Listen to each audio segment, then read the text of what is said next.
What happens when you combine high-powered off-road vehicles, mud, and handsome athletic men? We may never know. But Laura Keil, a local journalist, covered the Northwest Mud Racing Association's first annual competition at the Canoe Mountain Rodeo grounds. She shone her bright journalistic beacon of integrity onto a dirty sport and came up with some surprising findings.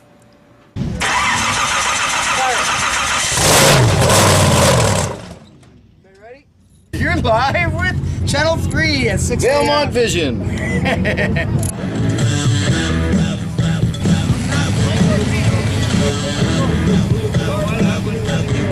is the first time I've ever raced in Valemount. I don't know how it's going to go exactly. We don't know how the bud's going to be exactly. This site is a keeper. We are very excited to have this site. It was a lot of work to get this site. I hope you guys feel the same way. There's piles of room, unbelievable scenery. All right, this is going to become an annual event. We'll get some more Albertan boys out here. This will become a big one. I know it will. So are you making it more powerful right now? Hoping to make it run. At this point, yeah, we're just trying to make it run. Okay, give it a click. See if it works. Push rods keep getting bent like this one here. We're just timing it up, make sure What's it's right. happening to that? It's just too tight. Okay, give me a click. Last year I got ran over by one of our race trucks out at He went from Chilliwack. an under vehicle position to an over vehicle position. Yeah, I got ran over by one of our other mud racers. Sucked me into the back tire. Did a burnout on my left leg. Kind of sucked right away. I guess I did. Yeah, it sucked for you, that's for sure. Yeah, I did. So, how loose do you have them? So they clatter really good? 16. Again.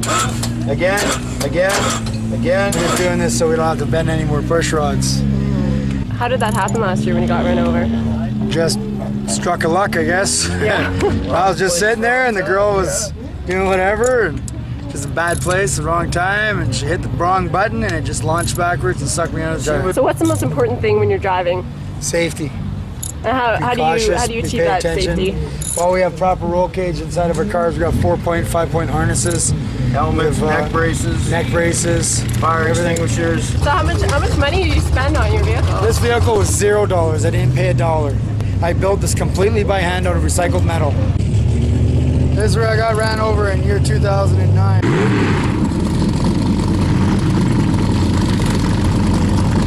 The mud races in Chilliwack, BC. I believe in recycling. I don't throw anything away.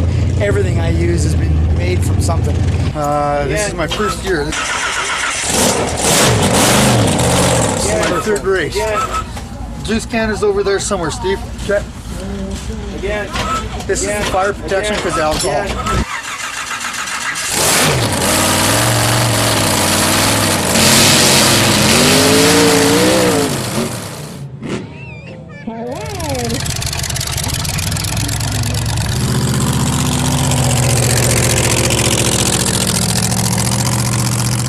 It's 1959 Fargo, stretched out to fit onto a 76 Dodge Club Cab frame. We put in a couple feet of metal to stretch it out, make it look nice, and painted her up for the kids. And this is what we have. Okay. Yeah. So what's with the head? My little trophy. Yeah, gotta have a mascot, we'll call him. Yeah. Good luck charm. Yeah, good luck charm. Yeah, we've got a 440 in it, stroked out to a 493, dynoed at 600 horse, 590 foot-pounds of torque. Is this insurable? No, I wish.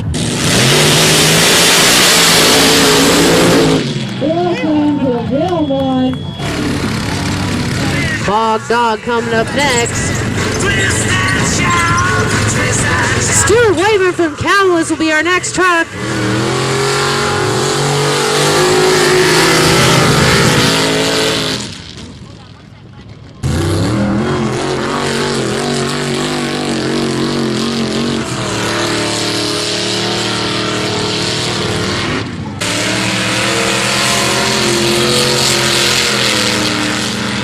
You gotta look at it as a fun sport.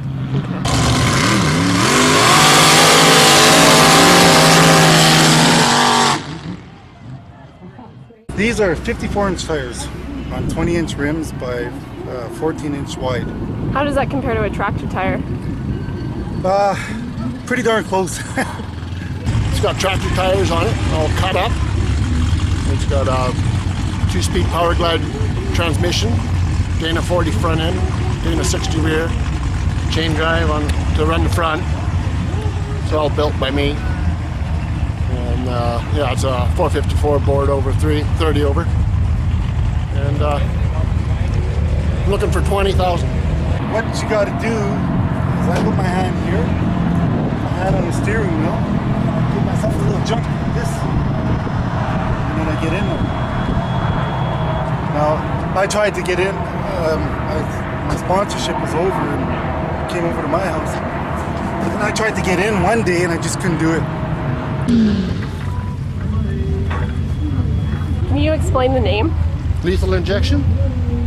Oh, you just want to put somebody down. Yeah. Why are there no mud races in France? Why there is no mud race in France? I have no idea. Maybe it's because it's too loud for French people. I got like about 60 grand invested in this truck. Believe it or not. It doesn't look like it, but I do. Like there's a lot of hidden parts. And yeah. That, you know, if you want to run a tire this size, you have to upgrade this and upgrade that. And, you know, it can get pretty expensive, but, you know, it's for the kids and you go out and enjoy yourself. I took a lot of video to speak with Nicolas Sarkozy, if it's possible to bring mud race in France. I will see. It's possible maybe. Do you think Sarkozy would like mud racing? Yes, I think it's a good idea. I will show you. I think he will like it, really. It's a nice place around here. Looks quite nice with the mountains. And yeah, we'll be back next year for sure. As long as you guys have us here, okay? Keep coming out, we'll be here. Awesome. I would like a lot of mud. I think there is not enough mud for the mud race. Awesome. I think it's the best thing for this community. The total population of 3 stores and 4 houses, there's nothing more better than bringing the mud races to some place where it hasn't been before. If you had something like this to do with your spare time, you wouldn't have time to drink. I'm 36, I don't drink, I've never drank in my life. I've never smoked cigarettes, I've never done drugs. I can't afford it when I race. The mud is better in France, is it? The mud is better, yes. Everything's better in France. Everything is better in France. So how was the race today? Oh, it was real good. Need a little bit more, would be more muddy mud rather than sand, but the sand's good too. Make you go faster.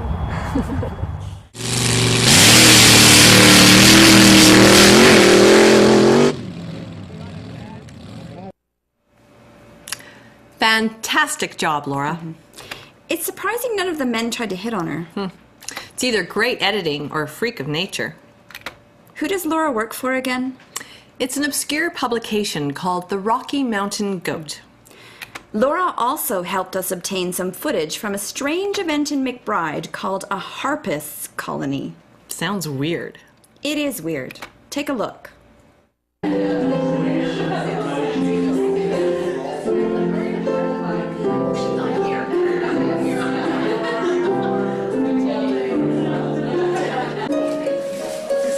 And just the beautiful mountains and to be able to play harp and enjoy ourselves.